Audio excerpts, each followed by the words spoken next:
नमस्कार दोस्तों, मैं अनिल यादव। आपका हमारे YouTube चैनल BMS स्कूल पर स्वागत है। और अगर आप हमारा वीडियो हमारे फेसबुक पर देख रहे हैं तो फॉलो जरूर करें। तो देखो बेटा, आज हम सवाल पढ़ेंगे साधारण ब्याज से संबंधित से सवाल हैं। प्रश्न पहला दे रखा है कि 360 रुपए पर 2 वर्ष का 8% वार्षिक ब्याज की दर से साधारण ब्याज होगा। समझिए ना। मूलधन जो आपका है 360 है, समय आपका है 2 वर्ष, और जो वार्षिक ब्याज की दर है 8% है। कितना है?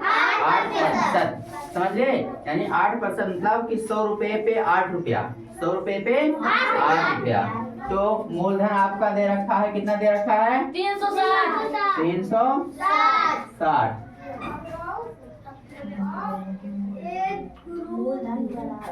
मूलधन 360 रुपया है। समय कितना है? 2 हाँ, समय बराबर 2 वर्ष। और ब्याज की दर कितना है? 8%। यानी मूलधन आपका 360 रुपया है, समय 2 वर्ष और दर 8%। तो 360 रुपए का 2 वर्ष के समय के लिए 8% दर से हमें साधारण ब्याज याद करना है। तो हम साधारण ब्याज का पहले सूत्र लिखेंगे, समझिए ना। तो साधारण ब्याज का सूत्र, चलो रिशु बताओ, तेजी से बोलो। साधारण ब्याज बराबर सूत्र क्या होता है? साधारण ब्याज बराबर मूलधन गुणे दर गुणे समय बटा में 100। हाँ, ये सूत्र है। यानी साधारण ब्याज निकालने का सूत्र है मूलधन गुणे दर गुणे समय बटा 100। अब देखो, मूलधन आपका 360 दे रखा है ना, 360 हो गया। गुणे दर है, दर आपका 8% है तो 8 हो जाएगा। गुणे समय है तो समय 2 वर्ष है ना, 2 वर्ष हो जाएगा। और बटा में 100 है तो बटा में 100 हो जाएगा। समझ गया ना। अब देखो, 1 जीरो हम यहाँ से काट रहे हैं, 1 जीरो यहाँ से काट रहे हैं। फिर देखो, 2 से काटो, 2 1 2 और 2 पंचे 10, ये कट गया। अब देखो, इसे हम काट रहे हैं, 5 से काटो, 5 सते 35, यानी ये 36 था, 35 निकल गया तो 1 बचा ना। अब 1 बचा तो 1 तो कटेगा नहीं, तो हम यहाँ 10 में बढ़ाएंगे तो 1 बचा है। जब 10 में यहाँ हम बढ़ा लेंगे तो उसके आगे 1 जीरो बढ़ जाएगा, है ना, यानी हो जाएगा 10। तो 5 दूनी कितना हो जाएगा? 10, यानी ये आ गया 7.2।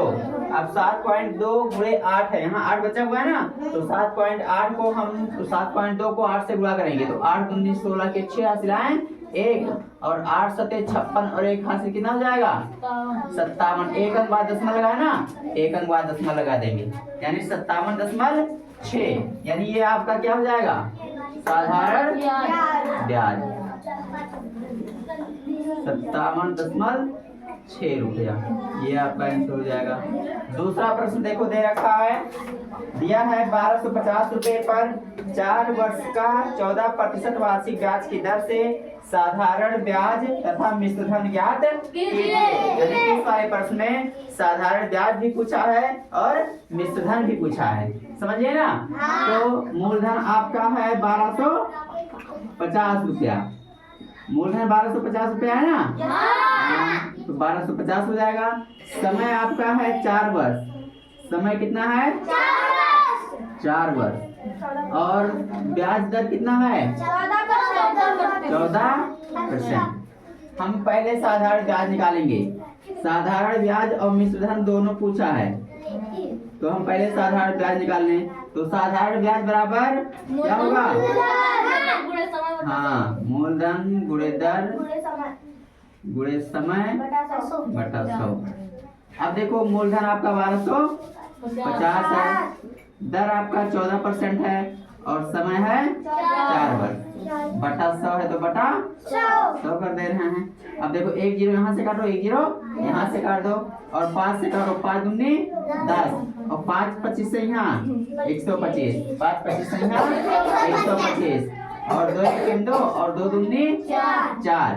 अब ये हो गया 25 गुणे 14 गुणे 2, है ना। तो देखो 25 को 14 से गुणा करो, फिर 2 से गुणा कर लो।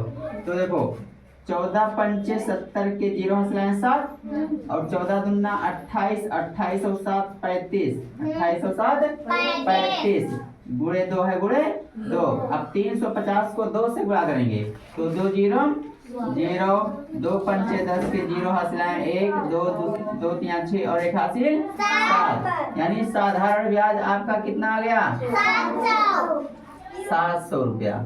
साधारण ब्याज कितना हो गया 700 रुपया। अब यहाँ पे मिश्र धन भी पूछा है कि मिश्र धन ज्ञात कीजिए, है ना। तो मिश्र धन ज्ञात करने के लिए सूत्र होता है मूलधन धन ब्याज, मूलधन धन ब्याज। अब मूलधन आपका 1250 रुपया है तो 1250 लिखेंगे। साधारण ब्याज आपका 700 निकला है तो 700 इसी में प्लस कर देंगे। तो 1250 में 700 जोड़ेंगे कितना हो जाएगा, कितना हो जाएगा 1950 रुपया। यानी मिश्र धन आपका 1950 रुपया हो जाएगा और साधारण ब्याज आपका 700। ये आपका दोनों आंसर हो जाएगा। साधारण ब्याज भी पूछा था ना, तो साधारण ब्याज आपका 700 रुपया और मिश्र धन आपका 1950। समझ गए ना। तो इस तरह से हम साधारण ब्याज और मिश्र धन निकाल सकते हैं, जान सकते हैं। समझ गए ना। हाँ, अगर हमारा वीडियो आपको अच्छा लगा हो तो लाइक करें, कमेंट करें, शेयर करें। मिलते हैं अगले वीडियो में, तब तक के लिए धन्यवाद।